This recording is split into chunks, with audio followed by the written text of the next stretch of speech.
ज़्यादा नहीं होगा, उसी को तो पीछा करना है हमें। चलिए,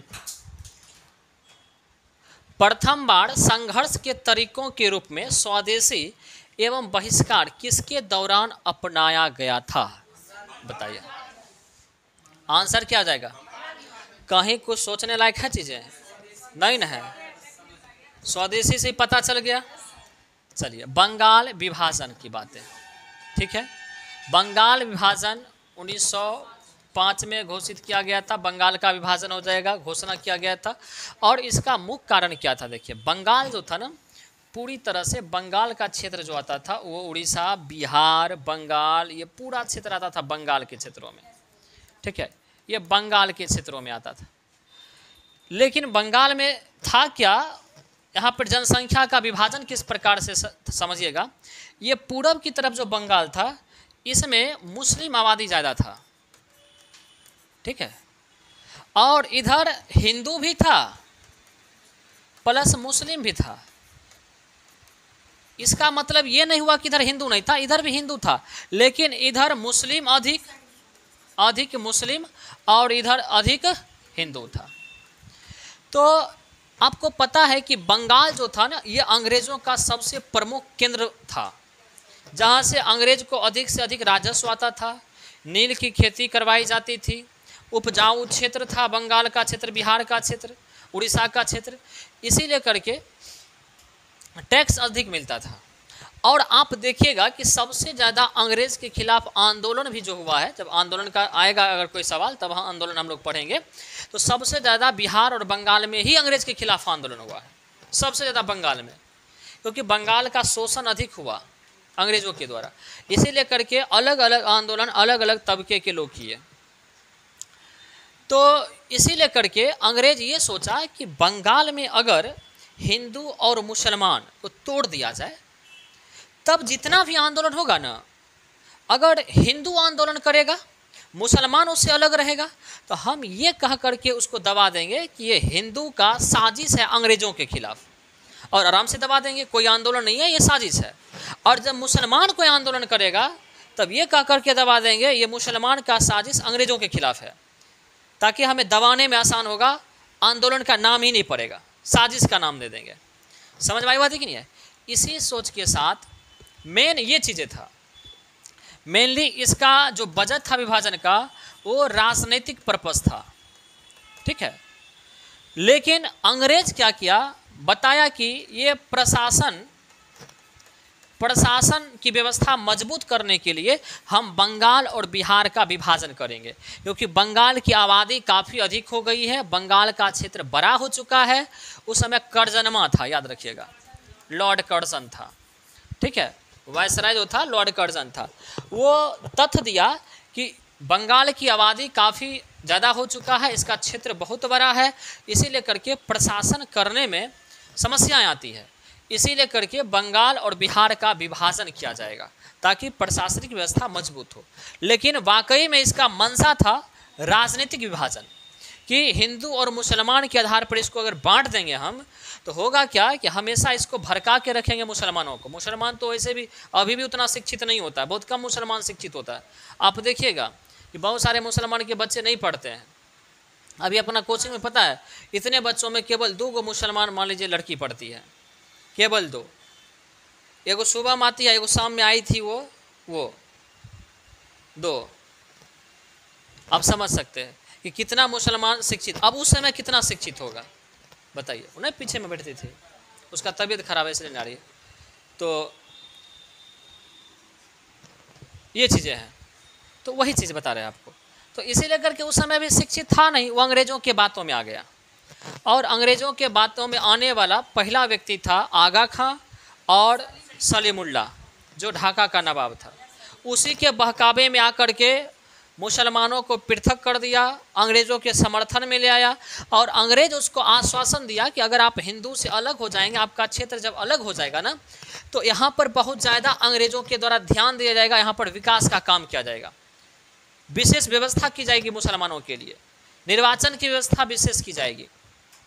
ये सारे प्रलोभन दे करके बंगाल और बिहार का विभाजन कर दिया गया, याद रखिएगा। इस विभाजन के फलस्वरूप आपको पता है कि एक विद्रोह हुआ जिसको स्वदेशी आंदोलन कहा जाता है, क्योंकि बिहार और बंगाल के अधिकांश लोग जो थे वो चाह रहे थे कि विभाजन नहीं हो। पीछे का पंखा चल रहा है क्या? तो बिहार और बंगाल के अधिकांश हिंदू मुस्लिम थे जो शिक्षित थे, वो अंग्रेजों की मंशा को समझ पा रहे थे, इसीलिए वो चाह रहे थे कि बंगाल और बिहार का विभाजन नहीं हो। समझ में आई बात है कि नहीं आई?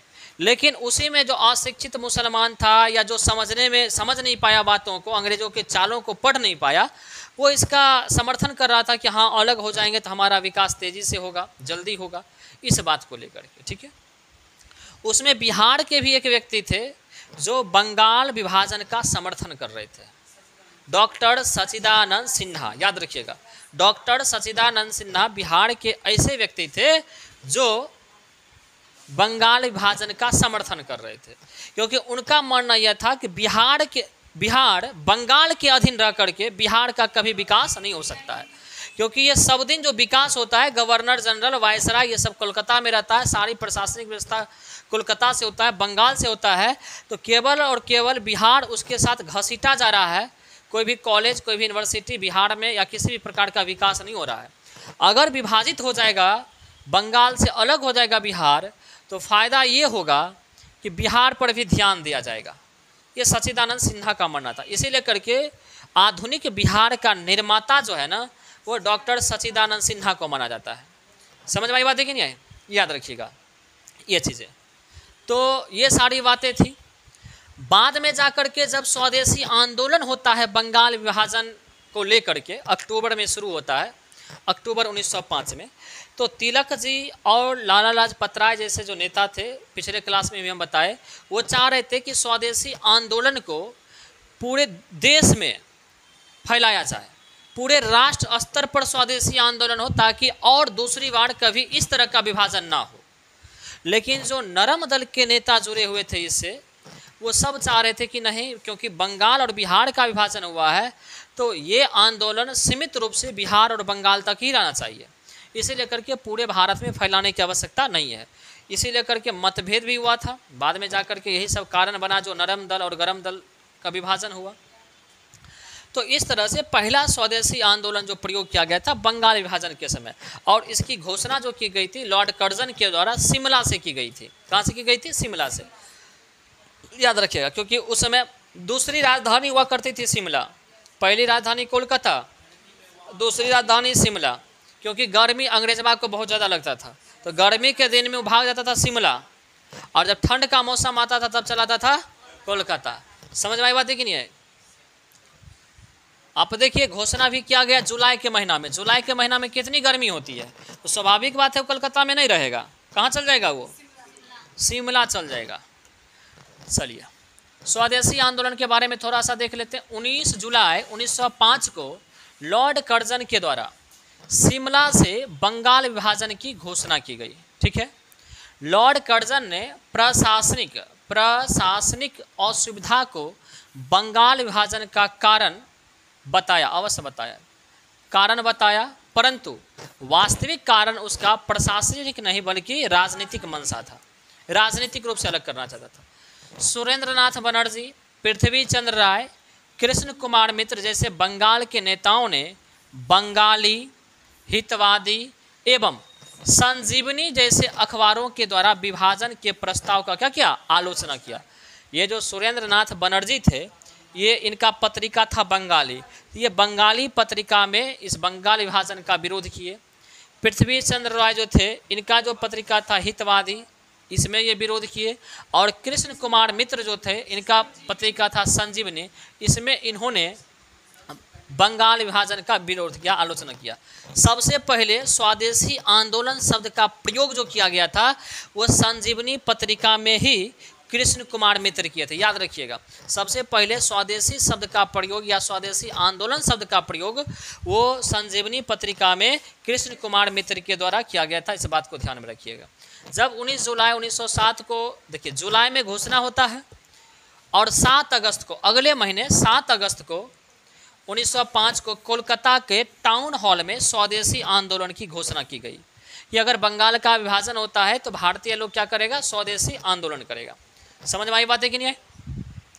फिर जाकर के 16 अक्टूबर 1905 को बंगाल विभाजन क्या हो गया, प्रभावी हो गया। 16 अक्टूबर 1905 को घोषणा हुआ 19 जुलाई को, लेकिन वो जो लागू हुआ वो हुआ 16 अक्टूबर 1905 को, और उसी दिन से बंगाल विभाजन क्या हो गया, प्रभावी हो गया, लागू हो गया, मतलब बिहार और बंगाल का विभाजन कर दिया गया। फिर 16 अक्टूबर 1905 को पूरे बंगाल में शोक दिवस एवं राखी दिवस मनाया गया। मतलब हिंदू मुसलमान, क्योंकि हिंदू मुसलमान के एकता को भंग करने के लिए ये विभाजन किया गया था, इसलिए हिंदू और मुसलमान एक दूसरे को राखी बांध करके ये दर्शाने का प्रयास किया कि आप भले ही राजनीतिक रूप से हम अलग कर सकते हैं, लेकिन जो हमारे बीच का भाईचारा है उसको आप कभी अलग नहीं कर सकते। इसीलिए करके एक दूसरे को राखी बांध करके गले लग करके आपसी एकता को दिखाने का प्रयास किया गया। और 16 अक्टूबर को पूरे देश में शोक दिवस और राखी दिवस के रूप में मनाया गया। ठीक है, और इस समय नारा भी लगाया गया था, वंदे मातरम, बंगाल एक है, विभाजन नहीं चाहिए का नारा लगाया गया। वंदे मातरम, कई बार पूछा जाएगा किस आंदोलन के समय वंदे मातरम को नारा बनाया गया था, स्वदेशी आंदोलन के समय। ठीक है, बंगाल एक है, विभाजन नहीं चाहिए, याद रखिएगा। रविन्द्रनाथ ठाकुर के द्वारा अमार सुनार बांग्ला गीत लिखा गया उसी समय।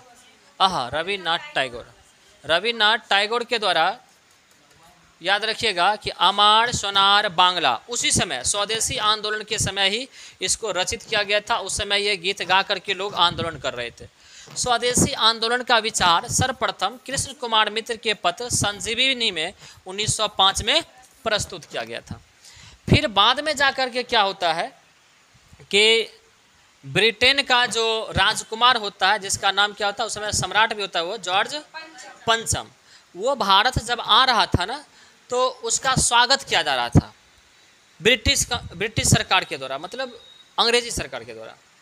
लेकिन भारतीय लोग उसका विरोध कर रहे थे और भारतीय लोग अलग तैयारी कर रहे थे कि अगर वहाँ का सम्राट आता है तो हम लोग काला झंडा दिखाएंगे, उसके सामने में धरना प्रदर्शन देंगे, उसके यात्रा को रोकेंगे, ये सारे प्लानिंग था।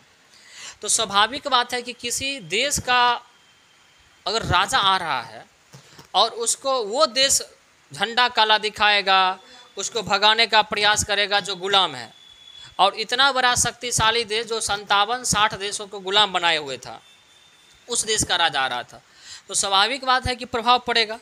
आप मान लीजिए किसी के घर पर अतिथि बन के जाइएगा, वहाँ के लोग आपको भगा देगा मान लीजिए, तो आपको कैसा लगेगा ये पहले बताइए। आप किसी के घर पर गए, मान लीजिए कोई व्यक्ति आपको बुलाया, एक व्यक्ति बुलाया और उसके घर में 10 गो लोग हैं, जो ही देखा आपको भगाना शुरू कर दिया, सूप झाड़ू उठा लिया, आपको कैसा लगेगा? अच्छा लगेगा? नहीं लगेगा। तो वही बात है कि सम्राट आ रहा था भारत, और बताइए सम्राट के स्वागत में झाड़ू सूप चलता, अच्छा लगता। इसीलिए करके ब्रिटिश सरकार क्या किया कि भारतीय लोग उसका विरोध ना करे, इसीलिए करके क्या किया कि बंगाल विभाजन को 12 दिसंबर 1911 को रद्द कर दिया। कि बोला कि चलो ठीक है, तुम जो काला झंडा या विरोध जो कर रहा है सम्राट का, तो बंगाल विभाजन हुआ इसी वजह से ना, हम ऐसा करते हैं बंगाल विभाजन को रद्द कर देते हैं, कोई दिक्कत नहीं है। रद्द हो गया, 12 दिसंबर 1911 को रद्द हो गया। और जब भी यहाँ पर सम्राट आया और लौट करके जब वापस ब्रिटेन जाता है, तो फिर क्या करता, बंगाल का फिर से विभाजन कर देता है। बंगाल को पुनः 22 मार्च 1912 को क्या कर दिया, विभाजित कर दिया। एक तरह से जैसे बच्चा को लेमन जूस देके नहीं फुसलाते हैं, उसी तरह से 11 में फुसला लिया कि चलो रद्द कर दिया, 12 में फिर क्या कर दिया, फिर लागू कर दिया। समझ में? हाँ, लगातार चल रहा था। देखिए, जब भी आंदोलन चलता था तो आंदोलन का याद रखिए कि एक पिक पॉइंट होता है, जहाँ तक आपको आंदोलन दिखेगा कि हो रहा है, उसके बाद कुछ दूसरी तीसरी घटना होने लगती है, तो आपको पता ही नहीं चलेगा कि आंदोलन होता है, जब तक कोई बड़ी घटनाएं नहीं होती है।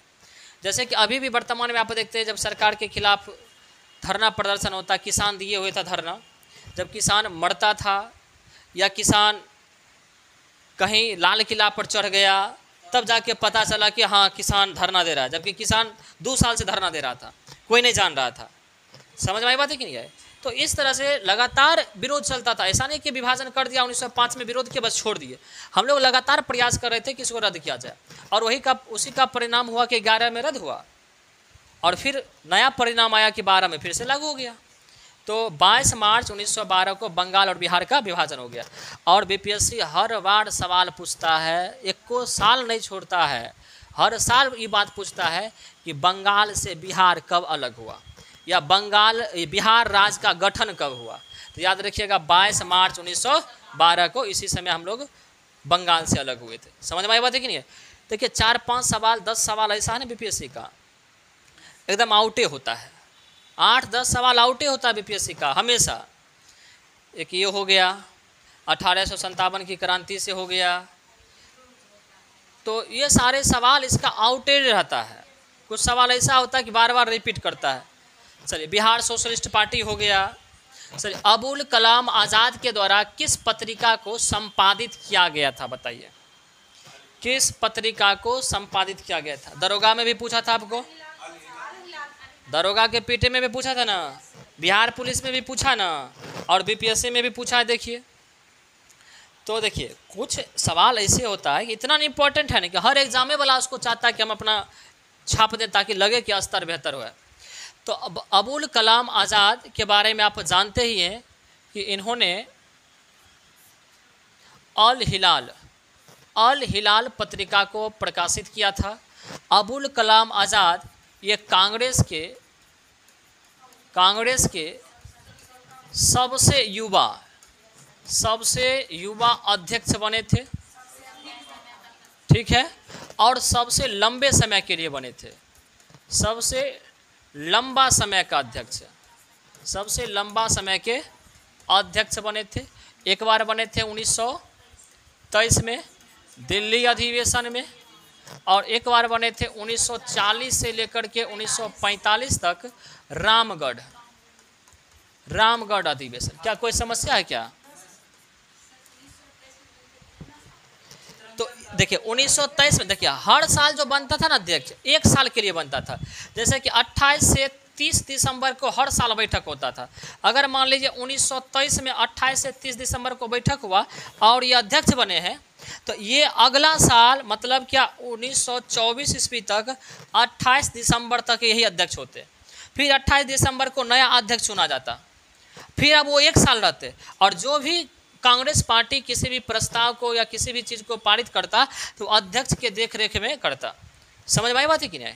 ये चीज़ें था 1 साल के लिए। लेकिन यहाँ पर देखिए कि लगातार एक्चुअली था क्या कि द्वितीय विश्व युद्ध जब चल रहा था ना, सेकेंड वर्ल्ड वार जब चल रहा था, तो इस बीच में ना भारत भी फंस चुका था ब्रिटेन के साथ। इसी लेकर के यहाँ पर कांग्रेस का बैठक होवे ना किया, इसी लेकर के 40 में बने तो लगातार बन ही रह गए। ऐसे हर साल होता है तो बदल जाते थे। समझ में आई बात है कि नहीं? इसी लेकर के आप देखिए 5 साल यहाँ हो गया, 1 साल यहाँ हो गया, 6 साल हो गया, 6 साल को बनवे ना किया है। समझ में आई बात है कि नहीं? इतनी बातें याद रखिएगा। उसके बाद स्वतंत्र भारत के प्रथम क्या थे? ये शिक्षा मंत्री थे, याद रखिएगा। और इन्हीं के जन्म दिवस पर क्या मनाया जाता है? राष्ट्रीय शिक्षा दिवस। कब मनाया जाता है? 11 नवंबर को मनाया जाता है, याद रखिएगा, 11 नवंबर को मनाया जाता है। इतनी बातें आपको अबुल कलाम आज़ाद से ध्यान में रखना है। क्लियर है? चलिए, और इनकी पत्रिकाएं कौन थी? अल हिलाल थी। तो इसका मतलब आपको पत्रिका पूछा है, तो हम लोग जो इम्पोर्टेंट पत्रिका होगा उस पत्रिका को क्या कर लेंगे? समेट लेंगे, तभी ना होगा, नहीं तो ऐसे होगा नहीं ना होगा। चलिए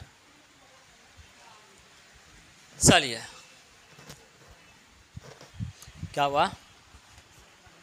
बहुते बात पढ़ले हैं, बहुते बात है कि नहीं?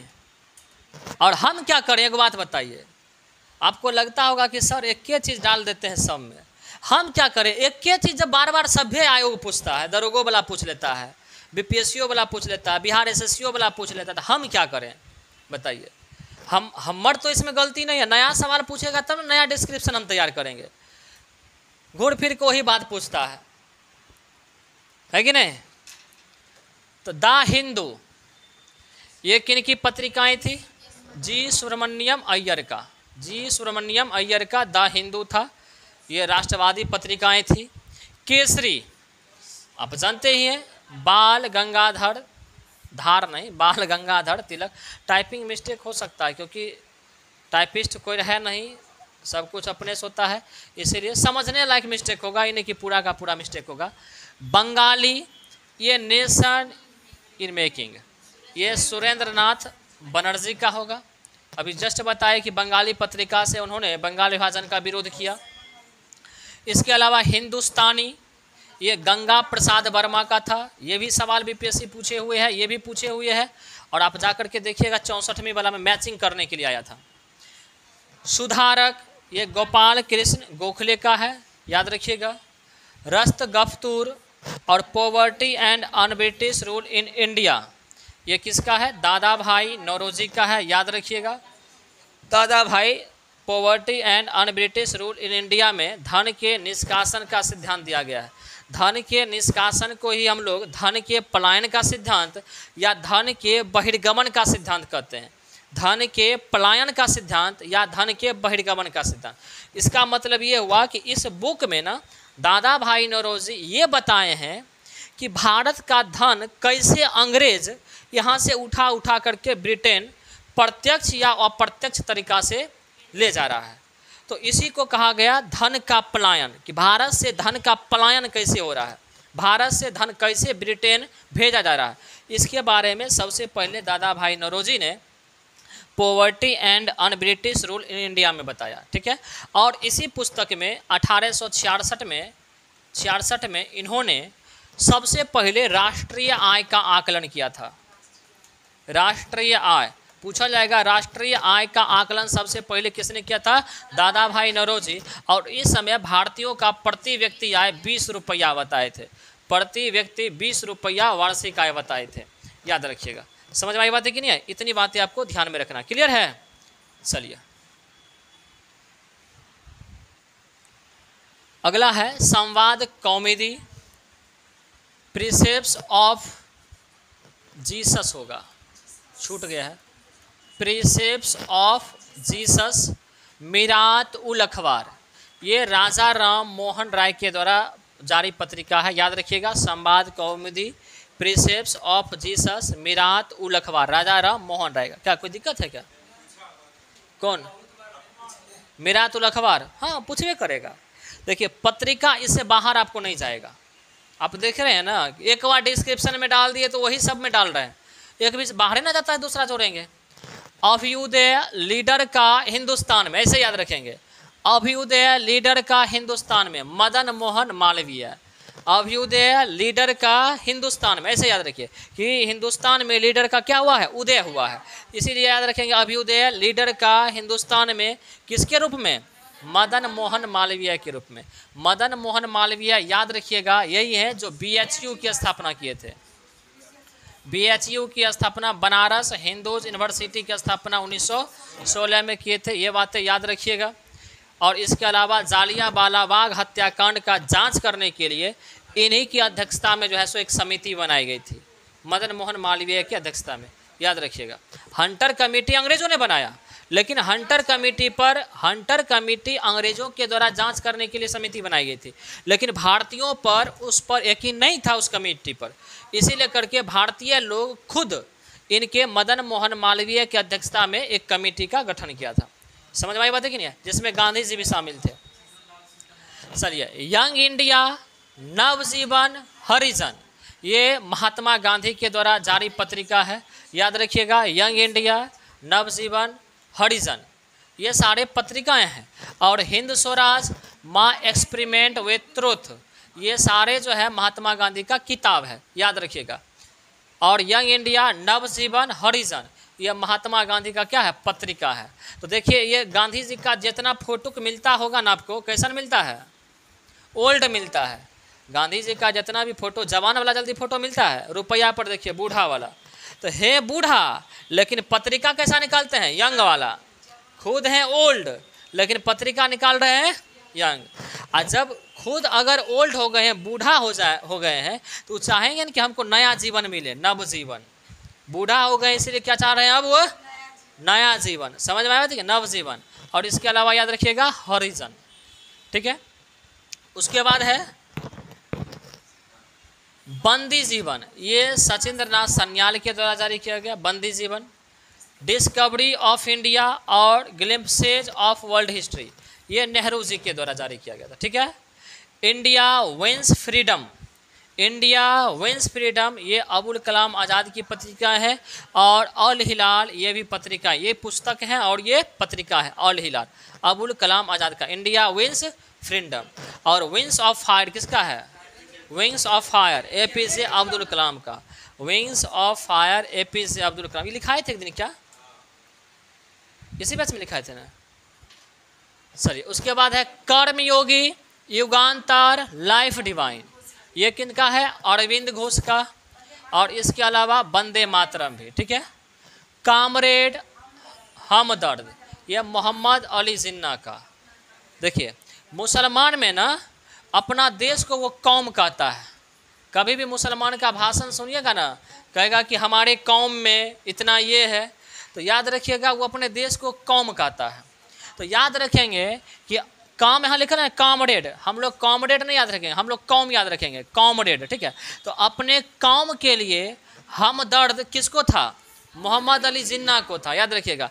अपने कौम के लिए दर्द किसको हो रहा था, मोहम्मद अली जिन्ना को, तब ना पाकिस्तान अलग कर लिया, समझ में आई बात है कि नहीं। ऐसे लॉजिकली हम लोग ध्यान में रखेंगे कि अपने कौम के लिए दर्द किसको हो रहा था, मोहम्मद अली जिन्ना को, तब ना पाकिस्तान अलग करके वहाँ जाकर के राष्ट्रपति बन जाता है। इंडिपेंडेंट, ये मोतीलाल नेहरू का, किनका, मोतीलाल नेहरू का, याद रखिएगा। काल पत्रिका परांजपे का, याद रखिएगा, ये भी पूछा गया हुआ है।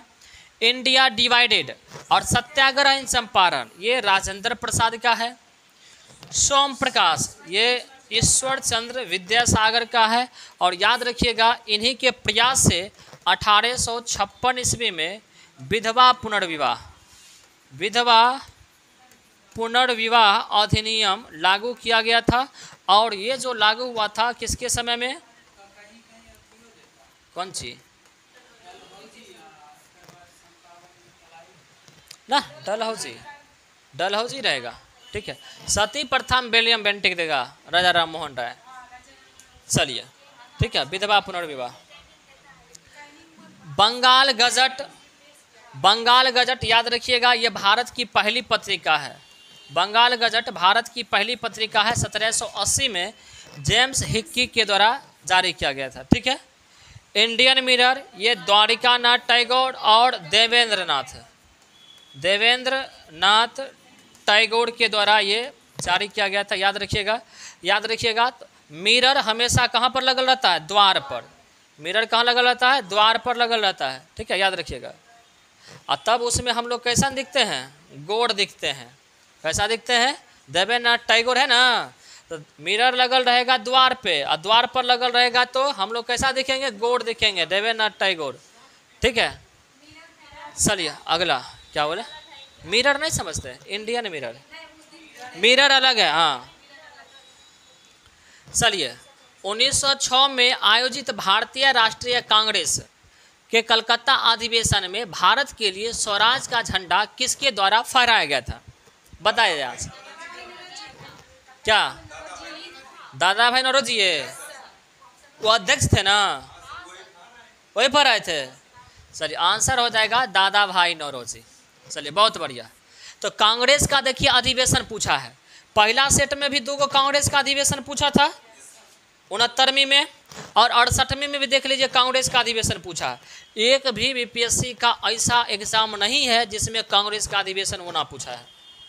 इसका मतलब कांग्रेस का अधिवेशन इंपॉर्टेंट है और सारे कांग्रेस के इंपॉर्टेंट अधिवेशन हम लोग आपको पिछले सेट में करवा चुके हैं। ये भी बातें आपको बताए हुए थे। पहली बार स्वराज शब्द का प्रयोग 1906 में किया गया था और आपको इससे भी ज़्यादा बढ़कर के बताए थे कि 1906 में जो उग्रवादी था, गरम दल का जो था, वो चाह रहा था बाल गंगाधर तिलक या लाला लाजपत राय को अध्यक्ष बनाए, जबकि नरम दल के लोग चाह रहे थे रास बिहारी बोस को बनाए। इसी मतभेद को रोकने के लिए दोनों को हटा के दादा भाई नौरोजी को बना दिया गया। बताए थे ना ये चीज़ें। चलिए बहुत बढ़िया। तो कांग्रेस अधिवेशन के बारे में आपको बहुत बारीकी से बताई मैं पहले से, इसलिए कांग्रेस के बारे में इस डिस्क्रिप्शन में नहीं बता करके हम लोग दादा भाई नौरोजी के बारे में पढ़ेंगे, ठीक है, क्योंकि कांग्रेस के बारे में तो बता दिए हैं, जिसके बारे क्या बोले वो तो रहबे करेगा। चलिए सबसे पहले हम देख लेते हैं, उदारवादी दल ने इस अधिवेशन में 4 प्रस्ताव पेश किए थे। क्या क्या प्रस्ताव था 1906 में, कई बार आएगा कि 1906 में कलकत्ता अधिवेशन में कौन कौन से प्रस्ताव को पारित किया गया या उससे संबंधित कौन सा प्रस्ताव सत्य है, तो उसके याद रखिएगा। राष्ट्रीय शिक्षा ये स्वराज की प्राप्ति, सबसे पहला स्वराज शब्द का प्रयोग भी किया गया था। सबसे पहला उद्देश्य ये रखा गया, प्रस्ताव ये पेश किया गया कि हमारा उद्देश्य जो होना चाहिए वो स्वराज की प्राप्ति होना चाहिए, ना कि डोमिनियन स्टेट्स होना चाहिए। राष्ट्रीय शिक्षा को अपनाना, राष्ट्र स्तर पर शिक्षा को बेहतर करना, राष्ट्रीय शिक्षा को अपनाना। स्वदेशी आंदोलन को प्रोत्साहित करना, मतलब जो बंगाल का विभाजन 1905 में हुआ है, 1906 के दिसंबर में जाकर के आप देखिए, अक्टूबर में विभाजन हुआ ना 16 अक्टूबर को, आप देखिए 1 साल के बाद भी ये विभाजन कितना आग की तरह तेज था कि दिसंबर के महीना 1906 में जाकर के नौरोजी कहते हैं, प्रस्ताव पेश होता है उदारवादी नेता के द्वारा कि स्वदेशी आंदोलन को प्रोत्साहित किया जाए, ना कि इसको दबाया जाए, इसको कांग्रेस सपोर्ट करे, ठीक है। विदेशी वस्त्रों का बहिष्कार आदि को पास करवाने में सफल रहे, मतलब विदेशी वस्तुओं का बहिष्कार किया जाए, ऐसे प्रस्ताव को पास करवाएगा यहाँ पर, ठीक है।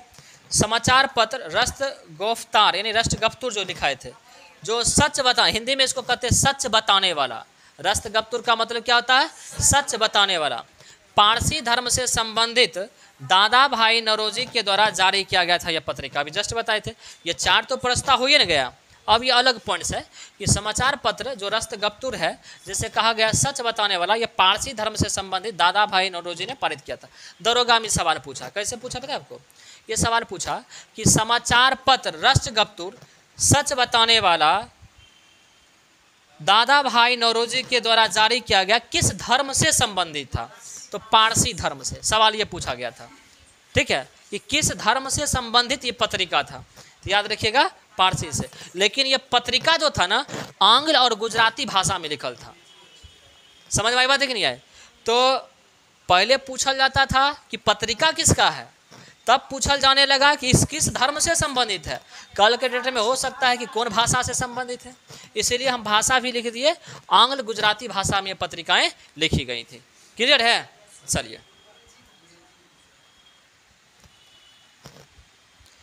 अगला है कि दादा भाई नौरोजी को वयोवृद्ध नेता एवं ग्रैंड ओल्ड मैन के नाम से जाना जाता है। अच्छा, वयोवृद्ध नेता तो इनको बोला जाता है, और ग्रैंड ओल्ड लेडी किसे कहा जाता है, ग्रैंड ओल्ड लेडी, पक्का।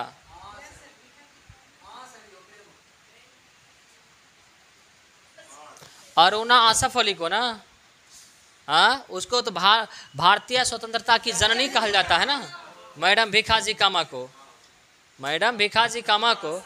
और ये सवाल पूछल गेल है, तो बताइए, अरुणा आसफ अली तो 1942 में, बताइए, ग्रैंड ओल्ड लेडी, याद रखिएगा, ठीक है, टीचर वाला में पूछल गेल है।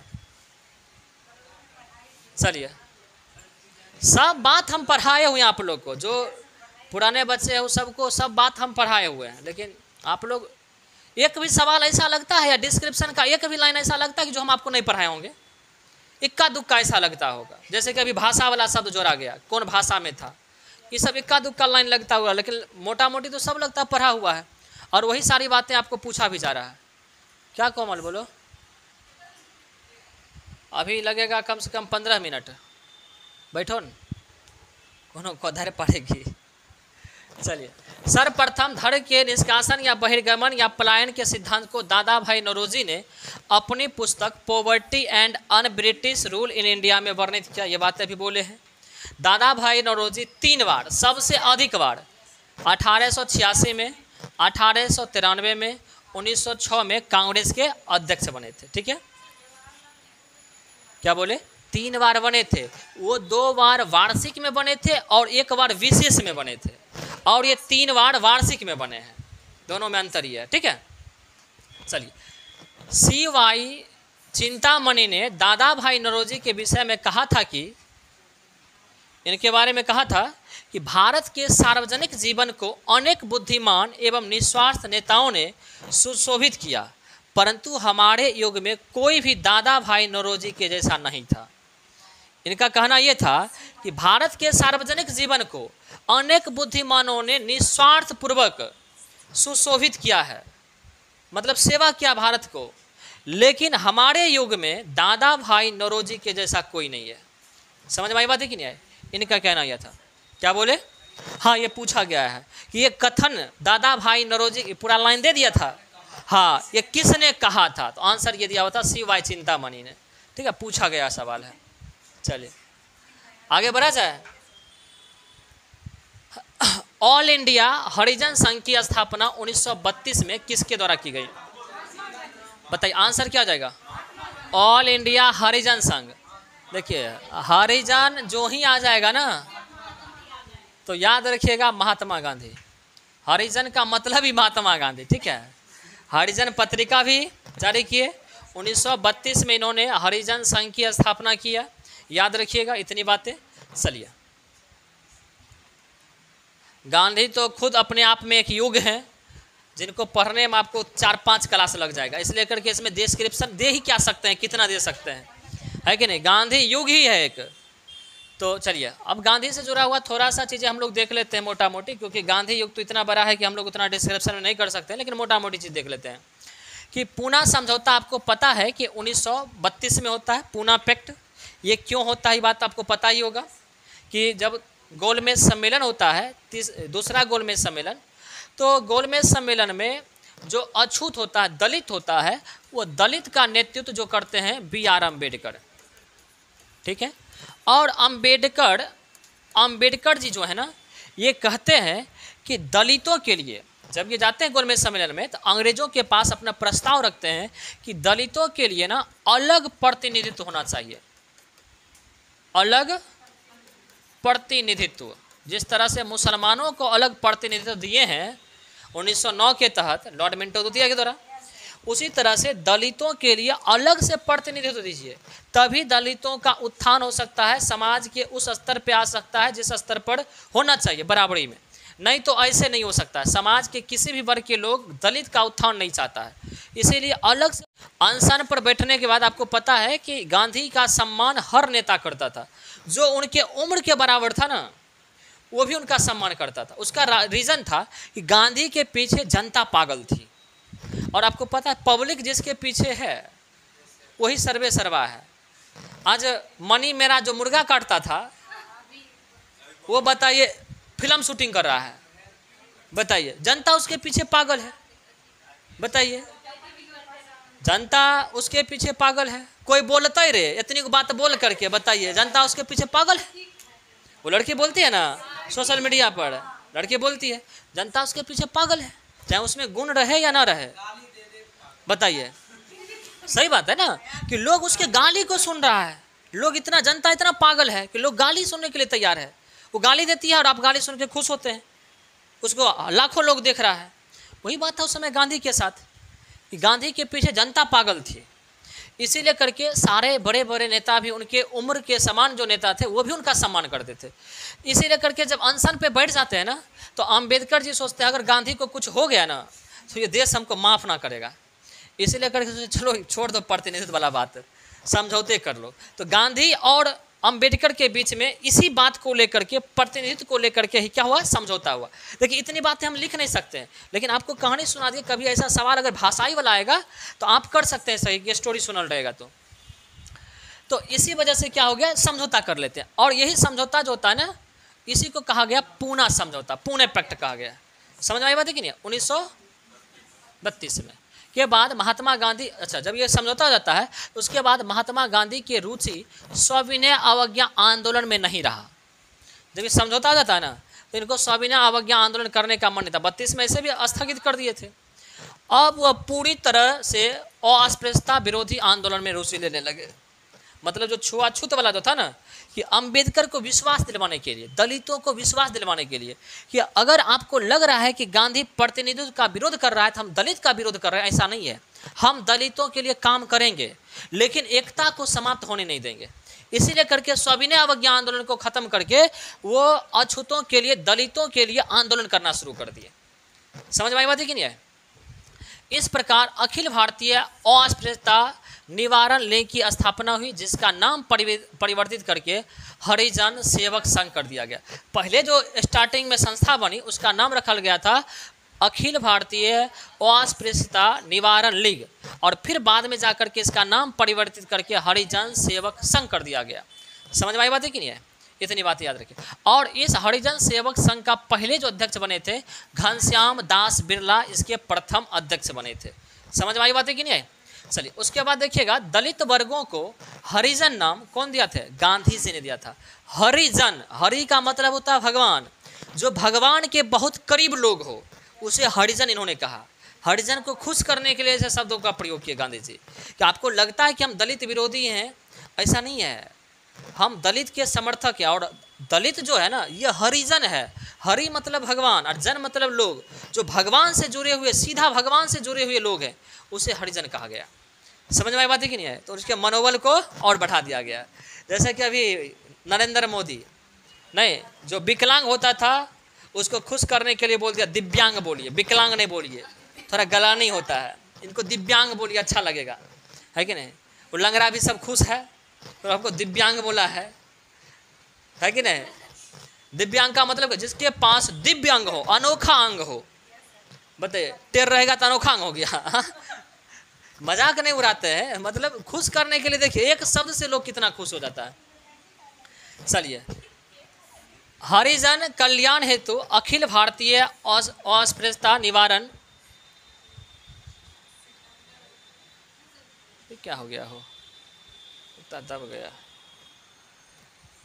अच्छा, ये सितंबर 1932 में गांधी जी ना, हाँ, हरिजन कल्याण सेवा हेतु अखिल भारतीय अस्पृश्यता निवारण का नाम बदल करके सितंबर 1932 में रख दिया गया था हरिजन सेवक संघ। ठीक है, इतनी बातें याद रखेंगे। चलिए आप देखिए, 7 नवंबर 1933 को गांधी जी वर्धा से हरिजन यात्रा प्रारंभ की और लगभग 9 महीने तक उन्होंने देश का दौरा करते हुए लगभग 20,000 किलोमीटर की यात्रा की। हाँ, पैदल, तब वहाँ पर क्या एम्बुलेंस चलता था गांधी जी के साथ में। 20,000 किलोमीटर, तो हाँ, इन्हें एक के दिन में 20,000, देख रहे हैं, 9 महीना चले हैं, 9 महीना चले हैं, देख रहे हैं ना? तो 20,000 किलोमीटर चले। यात्रा के दौरान उन्हें कई स्थानों पर काले झंडे भी दिखाए गए। कारण